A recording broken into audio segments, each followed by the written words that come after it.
Hello everyone, good morning to all of you. आज हम discuss करते हैं प्रीवियस ईयर एसएससी सीजीएल का इंग्लिश पेपर। चलिए देखते हैं।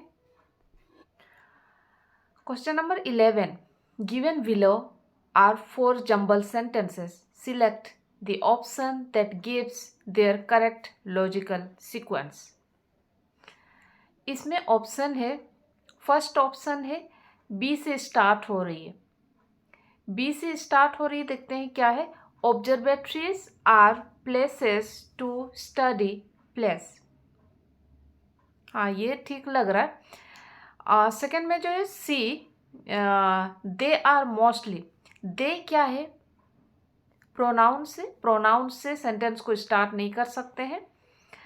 दिस, ए में है दिस कैन, इससे भी स्टार्ट नहीं कर सकते हैं।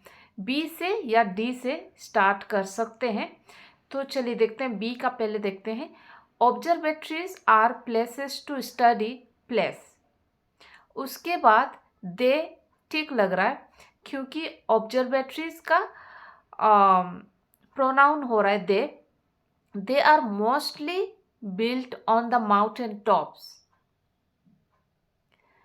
उसके बाद बी सी ठीक है। डी पे आते हैं। Telescopes are placed in the dome shaped roof of the building, ठीक है। नेक्स्ट ए है, this can turn around to track stars with the rotation of earth, ठीक है। ये वाला अरेंज, ठीक है। बी सी डी ए, तो ऑप्शन नंबर ए ही ठीक लग रहा है, तो यही वाला ऑप्शन है। ऑप्शन सही है फर्स्ट का, बी सी डी ए। चलिए आगे देखते हैं। 12 नंबर है, select the incorrectly spelled word. Incorrectly, जो जिसका स्पेलिंग गलत हो। एलोकेशन इसका सही है। एब्जिमल का इसका तो रॉन्ग स्पेल्ड है। एलिगेशन सही है। अवर्जन सही है, तो ऑप्शन नंबर 2 का स्पेलिंग गलत है। नेक्स्ट देखते हैं। Question number 13, select the most appropriate option to substitute the underline segment in the given sentence. अच्छा, यहाँ पे जो अंडरलाइन है, बेड से लेके लेटर तक, ये अंडरलाइन पार्ट है। राजू's job as a clerk seemed to be bad at first because of the low salary, but resulted in something good happening later because it saved him from being unemployed. तो यहाँ से सबसे पहले तो उसका अच्छा नहीं लग रहा था, फिर बाद में अच्छा लगने लगा, तो इसका ब्लेसिंग हो रहा है। क्वेश्चन नंबर, ऑप्शन नंबर 2 है, a blessing in disguise. Option number 2। 14 में है, parts of a sentence are given below in jumbled order. Arrange the parts in the correct order to form a meaningful sentence. Option है B में है, throw out, इससे start नहीं कर सकते हैं। एंड से भी स्टार्ट नहीं कर सकते। हैज़, ये वर्ब है, इससे भी स्टार्ट नहीं कर सकते। इन प्रीपोजिशन है, इससे भी स्टार्ट नहीं कर सकते हैं। तो बचा A, the use of animal research. The use of animal research option में है ए, 2 ऑप्शन है, 1 और 3।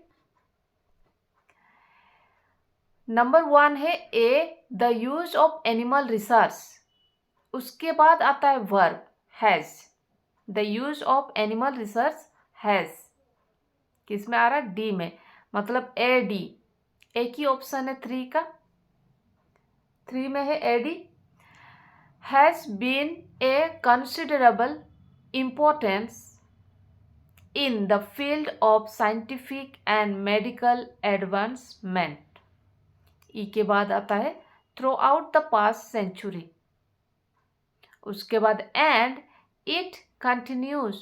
उसके बाद ये continues करता है to be used to understand many diseases. तो option number 3 is correct. Next, select the most appropriate option that can substitute the underlined segment in the given sentence. If there is no need to substitute it, select no substitution.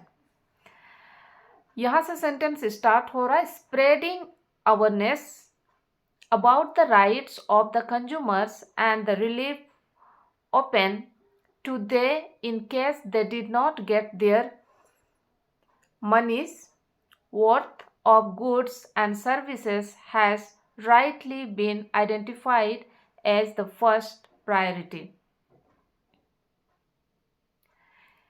यहाँ पे जो underline है they did not get their money's worth. Did not, इसको हम किस चीज़ से replace करेंगे और उसका मीनिंग भी आएगी सेम. डिड नॉट का हम नहीं कर सकते हैं, ऑप्शन नंबर 3 का डिड नॉट गेटिंग इसको नहीं करते हैं. विल नॉट का भी कोई सेंस नहीं है. क्वेश्चन ऑप्शन नंबर 1 देखते हैं, were unable to get their money's worth, ये वाला ऑप्शन सही होगी. वेयर अनेबल, अनेबल ये नेगेटिव है. were unable to get their money's worth. तो option number 1 is correct. Next, select the most appropriate option to substitute the underlined word in the given sentence. यहाँ पे underline part है largely. largely इसको हम किस चीज़ से replace करेंगे? अच्छा, largely मतलब highly, largely से ये स्लोली तो इसका अलग ही मीनिंग ऑपोजिट हो जा रही. प्राइमरीली नहीं होगी, चीपली भी नहीं होगी. तो option number 1 is correct, highly. Next, identify the most appropriate antonym of the given word. Antonym मतलब ऑपोजिट वर्ड. स्केरी, स्केरी का मतलब होता है, इसका सबसे पहले पार्ट ऑफ स्पीच तो एडजेक्टिव है और इसका मतलब होता है फ्राइटनिंग, डरावना, स्केरी. तो ब्राइट, ऑप्शन 1 में ब्राइट लिखा हो, ब्राइट का कोई सेंस नहीं है.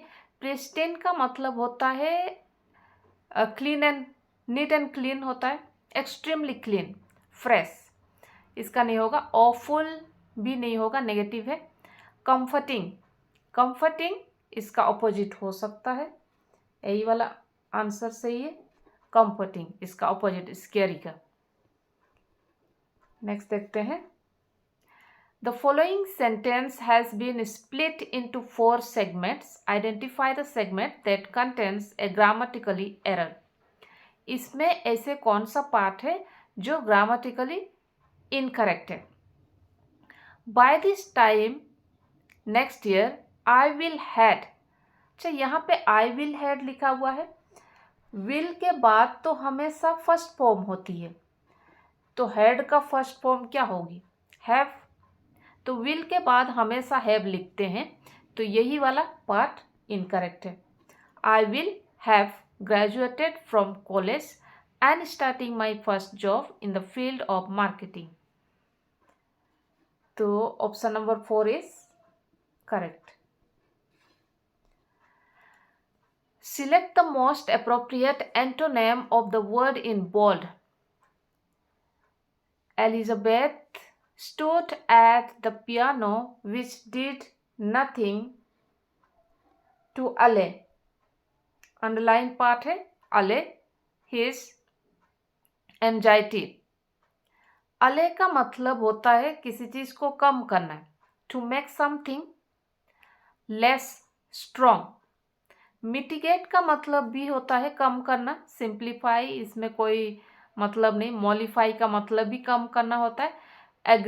एग्रीवेट इसका मतलब होता है to make something more serious. तो अपोजिट बोला है एंटोनेम, तो तो 4 ऑप्शन सही हो गया। अले का अपोजिट वर्ड एग्रीवेट हो गया। नेक्स्ट देखते हैं, select the most appropriate synonym of the given word. Synonym same meaning होगा। वर्जक, वर्जक का मतलब होता है वेरी एंग्री, क्रेजी, तो इसका सिनोनिम बताना है। डिमेंटेड का मतलब भी होता है crazy, mad, behaving in A crazy way. Upset का मतलब होता है रिडिकुलस, कोई लॉजिक नहीं है। स्टबन, जिद्दी, लेजी, तो यहाँ पे सिनोनिम एक ही ऑप्शन है, डिमेंटेड, ऑप्शन नंबर 1 डिमेंटेड। चलिए आज तक इतने, थैंक यू।